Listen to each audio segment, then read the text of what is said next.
Greetings, my scattered sisters and brothers in the Lord. I trust you know the Lord is with you wherever you find yourself scattered today, and that you know that His presence with you is more than enough for whatever you might face today. We continue on with our story about Naaman the Syrian who had leprosy and that was cured through Elisha. And you'll recall that Naaman had a servant girl, actually his wife did, that was an Israelite girl, and that she knew that Naaman suffered under leprosy and exclaimed that if only her master could meet the prophet of her own people, Elisha. And as it would come about, the king sent a gift and Naaman to the king of Israel, and the king of Israel, tore his robes, and my God, can I heal someone of leprosy? And he thought the king of Syria was actually trying to pick a fight with him. But Elisha heard about it, and Elisha said, send him to me so that they'll know that there's a prophet of God in Israel.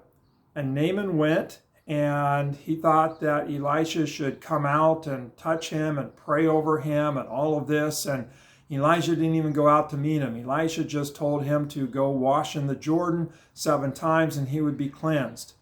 Well, Naaman wasn't going to do this, but his servants talked him into it, and so he did it, and he was cleansed. His skin was like new, like a baby.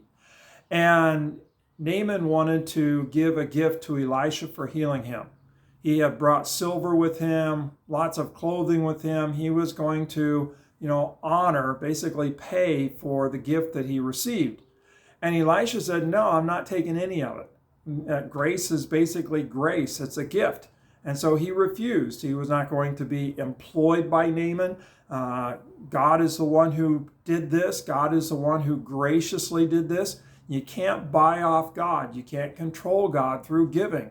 And so we read how Naaman then has a request that he could take 2 mules and all the dirt that they could carry from Israel back to Syria, and that's where he would worship Israel's God, on Israel's dirt, so to speak.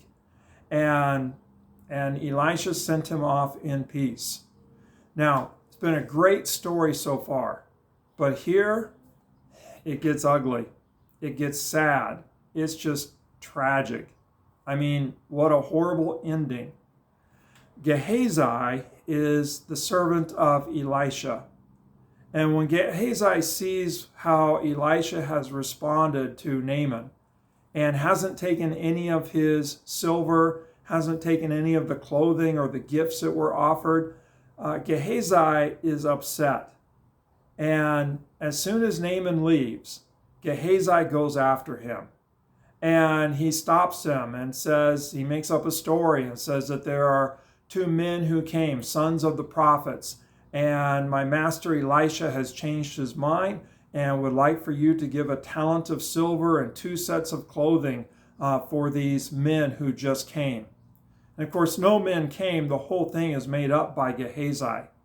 And Naaman, being generous, gives 2 talents of silver and even provides servants to carry the silver and the clothing, all the gifts, back to the house where Gehazi came from. And they leave, and Gehazi has everything kind of tucked away, hidden in his house, and then he goes before Elisha. And Elisha says, where have you been? And Gehazi says, nowhere, just been right here. And Elisha says, well, I know my heart was with you when you went after and you told the lie and you received the silver and you received the gifts, and that it's not time for that. And so Elisha pronounces kind of a curse upon him that Naaman's leprosy will be upon Gehazi and upon his family from that day forward. Just a sad, sad ending to such a wonderful story of grace. And I've been trying to get inside of Gehazi's head. Why would he do this? Why would he go after Naaman and say, Naaman, and tell this lie, this story that he made up in order to get silver, in order to get clothing, in order to get stuff? And as I wrestle with it, I think there may be two motives. We don't know. The narrator doesn't really go into why Gehazi did it. Just tells us what he did. And we see how wrong it was. Well, I think maybe there are two motives that might be at work here. Maybe just one, but maybe two. First, maybe it's just the love of money. Maybe the love of money, maybe the love of material things. Maybe that got in the way of Gehazi being able to celebrate God's graciousness to Naaman. And he was so focused on material things that he couldn't celebrate. He couldn't let grace be grace. And he thought this is a primary opportunity to get wealthy. And so his heart goes after the wealth rather than celebrating what God had done. So that might be motive number one, just the love of money, and that took priority over him and made it so that he couldn't celebrate how God was gracious and healed Naaman. Maybe there's a second motive. Maybe it's a motive of vengeance. You know, as if we were to actually read the words, we would see that Gehazi talks about Naaman and kind of this Naaman, this Syrian. I can't believe my master is going to let him go for free and not make him pay for anything. Maybe it's not just the love of money, but maybe it's also kind of this desire for vengeance that Naaman needs to pay. He's part of a people that has from time to time been at war with Israel. He has a servant girl from Israel. No mention of releasing her, of setting her free, of blessing her. And so maybe Gehazi has this kind of deep-seated anger towards Naaman as a Syrian and wants to see vengeance and wants to see, make him have to pay for what he's done. Not just pay for the grace that he received, but even pay for the sins that he's committed. So I don't know, but that desire for vengeance, if that was at work, that got in the way of him being able to celebrate, God's grace to Naaman. And so I think about that, and I think about us, and I wonder how often greed gets in the way of us celebrating the grace of God.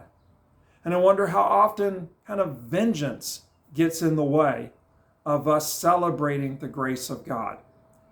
Sometimes we just think people ought to pay. I think about Jonah and the Ninevites. I think about the story of the prodigal son, the older brother, the younger brother. The older brother couldn't celebrate the grace of God. And so just all different kinds of scenarios where God shows grace, and yet sometimes it's hard to celebrate that grace. And it might be because the love of money is getting in the way. It might be because a desire for vengeance is getting in the way. God help us that wherever we find ourselves scattered, wherever we see the grace of God, that we're able to celebrate, and that we don't let the love of money get in the way, and we also don't let the desire for revenge or vengeance get in the way of being able to celebrate God's graciousness and God's goodness. Well, God bless. Have a great day. So thankful for his grace, not only to me, but to whomever he pleases to be gracious to. God bless. Have a great day.